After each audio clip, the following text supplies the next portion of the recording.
आज मेरे साथ ऐसी महिला मौजूद है जिन्होंने अपने भाई को खो दिया, जिन्होंने अपने पिता को खो दिया, लेकिन उनकी मेहनत लगातार जारी रही। वह महिला किसान हैं, वह ट्रैक्टर चलाना जानती हैं, वह कस्सी फावड़ा चलाना जानती हैं और अपनी जो ज़मीन है उसको जोतती हैं और सारा काम वो खुद करती हैं। आखिर क्या कहानी रही है उनकी इस काम के पीछे? क्यों इतनी वो मेहनत करती हैं? उन्हीं से अधिक जानकारी के लिए हम बात करते हैं। आरती जी, आप किसान के सारे कामों को जानती हैं। जी, बिल्कुल। आप इतनी मेहनत करती हैं, आप ट्रैक्टर भी चला लेती हैं और भी सारे काम आप करती हैं। आखिर क्या कहानी रही है इसके पीछे? क्यों आपको ये सब करना पड़ रहा है? मेरे घर में करने वाला कोई नहीं था। जी। मेरे भाई भी एक्सपायर हो लिए, मेरे पापा भी एक्सपायर हो लिए। उसके बाद मेरी जो माँ है उसकी 72 साल उम्र है। माँ पे इतना काम नहीं होता मेरी पे। घर में कोई साथ देने वाला नहीं था मेरा। तो इसके कारण मुझे ही आगे बढ़ना पड़ा। तो आपकी शादी हो गई, कहाँ आपकी शादी हुई?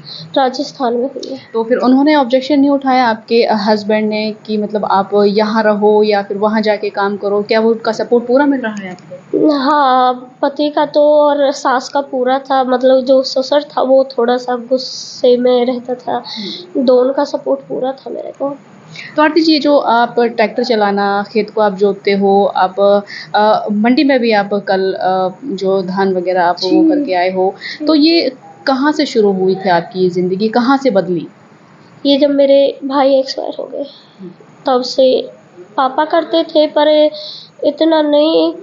लेकिन पापा के गुजरने के बाद सबसे ज़्यादा संघर्ष करना पड़ा मुझे। तो ट्रैक्टर चलाना ये सब करना किसने सिखाया था आपको? आपने भाई खुद? ने। जी।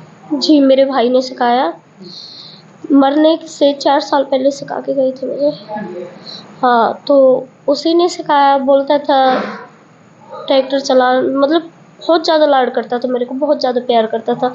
मुझे नहीं पता था कि ये हो जाएगा, ये कारण है जो वो करवाता है, लेकिन फिर ऐसा कुछ हो गया जो मुझे करना पड़ा।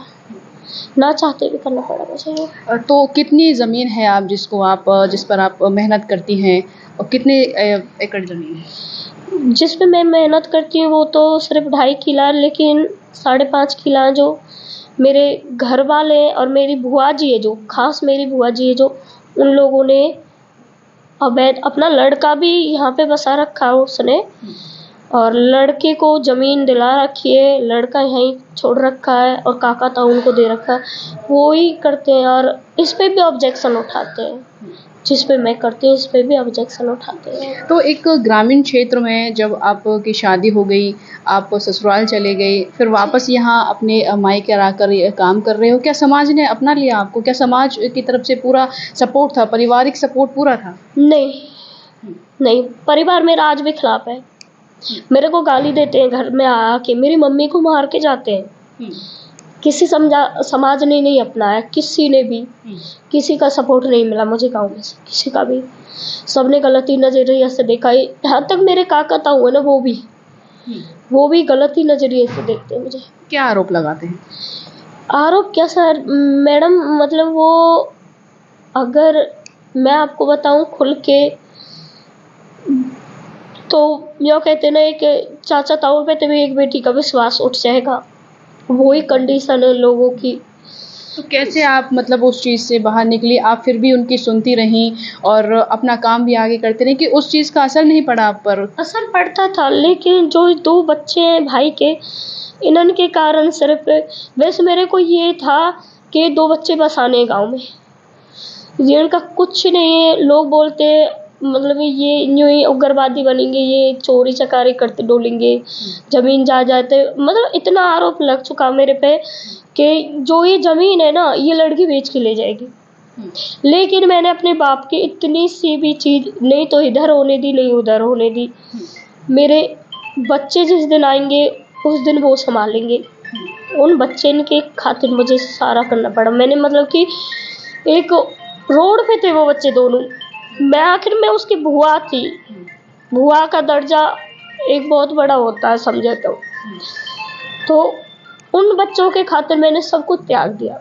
सब कुछ, घर परिवार अपना, पति, सास ससुर, सब कुछ त्याग अपने दिया। बच्चों को भी छोड़ा आपने। अपने मेरे लड़का था, मैंने 1.5 साल का छोड़ दिया, मैंने देखा नहीं, आज वो लड़का मेरा 10 साल का हो रहा है। क्या बच्चों को कभी महसूस नहीं, क्या वो आपके पास आते नहीं, या आपको उनकी याद नहीं आती? आती है, मेरा लड़का बोलता है मम्मी आप कब आओगी, मम्मी आप कब, अब तो वो समझने लगा कि कोई नहीं है, बोल देता है कोई नहीं है यहाँ से कल, फिर भी बोलता है मम्मी कब आओगे आप। मैंने बेटा आएंगे, भाई को बड़ा होने दे तो फिर आएंगे हम। तो अब बोल रहे थे दिवाली पे, तो 2-2.5 महीना मेरे पास रह के गया मेरा तो लड़का। मिलके जाते हैं कभी बच्चे आपसे? भाई के, हाँ, भाई के भी, और आपके अपने बच्चे भी हाँ, मिलने के लिए आते होंगे? मेरे बच्चे, लड़की तो मेरे पास रहती है, लड़का आता है, अभी 2-2.5 महीना रह के गया। भाई के लड़के भी, मतलब मैं कम लाती हूँ, बहुत कम लाती हूँ, इस समाज को देख के, अपने घर वाले जो काका था उनको देख के बहुत कम लाती हूँ, इसीलिए मैंने बाहर का रखे हैं दोनों। और जगह पे ऐसे मैं जो बता नहीं सकती, क्योंकि मेरे बच्चे इनको उन लोगों से खतरा है जी। जी, मैं नहीं बता सकती। तो इसके अलावा और क्या-क्या आप करते हैं? कैसे, किस तरीके से दिनचर्या होती है? इस ट्रैक्टर चलाने के अलावा किसान बहुत से काम हाँ, करता है, घर भी सँभालती होंगी, घर का काम? हाँ, घर का काम भी करते हैं, भैंस भी रखते हैं, ऐसी बात नहीं, भैंस रखते हैं, घर का भी काम है, घर, अब तो मम्मी भी नहीं है, मेरी माँ मान के गई है, तो खेत का भी करना पड़ रहा है, घर का भी। मेरी लड़की है जो कुछ, मतलब घर की ऐसी कंडीशन आ गई थी हमारी, जो उसकी वजह से वो स्कूल नहीं जा पा रही है, तो वो हेल्प करती है बेटी मेरी। हाँ, तो खेत में पानी लगाना, खाद स्प्रे करना, ट्रैक्टर चलाना, बुवाई जुताई, ये सारे मैं ही करती हूँ। मैं किसी के पास नहीं जाती कि हाँ आप, जब बहुत ज़्यादा तबीयत ख़राब हो जाती है जब, तो तब मैं जाती हूँ, नहीं मैं किसी के पास नहीं जाती कभी भी। इसके आगे आपने क्या सोच रखा है? कुछ सोच भी रखा होगा, किस मोटिव से आप आगे बढ़ रही हैं? क्या सपना है आगे जा कर के? जब व्यक्ति कुछ करता है तो कुछ लक्ष्य होता है अपना, हाँ, क्या लक्ष्य है? सपना मेरा ये है कि मेरे दोनों भाई के लड़के हैं, कि मैं समाज को ये दिखाना चाहती हूँ कि हाँ, कोई भी बहन थी जिसने अपना घर परिवार छोड़ा, इस समाज को, उस बहन को दिखाना चाहती हूँ जो अपने भाई की प्रॉपर्टी को बेच के चली जाती है लेके, अपने पीछे भी नहीं देखती कि भाई की ज़िंदगी क्या है या उसके परिवार की ज़िंदगी क्या है, वो नहीं देखती हैं।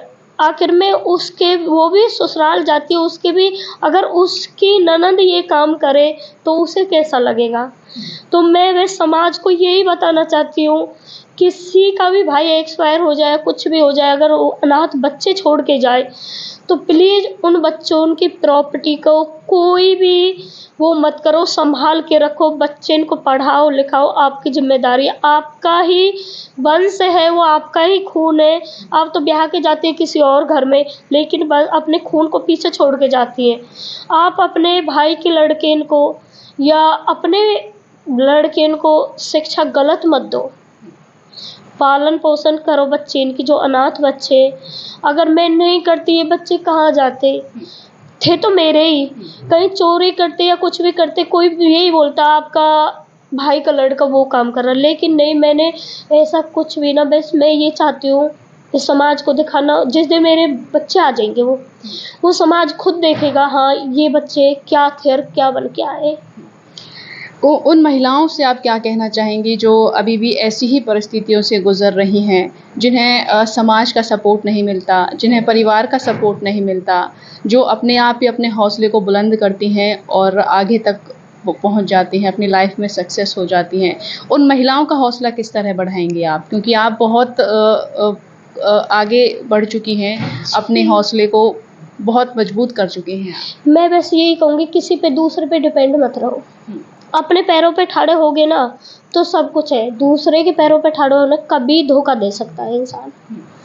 तो उससे यही बोलूँगी, जो भी लेडीज इस कारण से गुजर रही है, हिम्मत मत हारो, हिम्मत के आगे सब कुछ है, हिम्मत हार गई तो कुछ भी नहीं है। बहुत सी लेडीज खुदकुशी कर रही हैं, मर रही, नहीं, ये तो एक किराए में खुदकुशी करना, वो करना, आगे समाज के लिए एक वो चीज़ बनो जो समाज भी हमें सलूट करे या हमें हाथ जोड़ के प्रणाम करे, वो चीज़ बनो आप। किसी गलत रास्ते पे मत जाओ, भगवान ने पैर दिए, हाथ दिए कमाने के लिए, मेहनत मजदूरी करो, अपने आप को आगे बढ़ाओ। तो ये थी आरती, जिन्होंने एक ऐसी मिसाल पेश कर दी है जो पुरुषों से कंधा मिलाकर चल रही हैं, जिन्होंने समाज को भी जवाब दिया है, परिवार के प्रताड़ना को सहते हुए भी वो आगे बढ़ी हैं।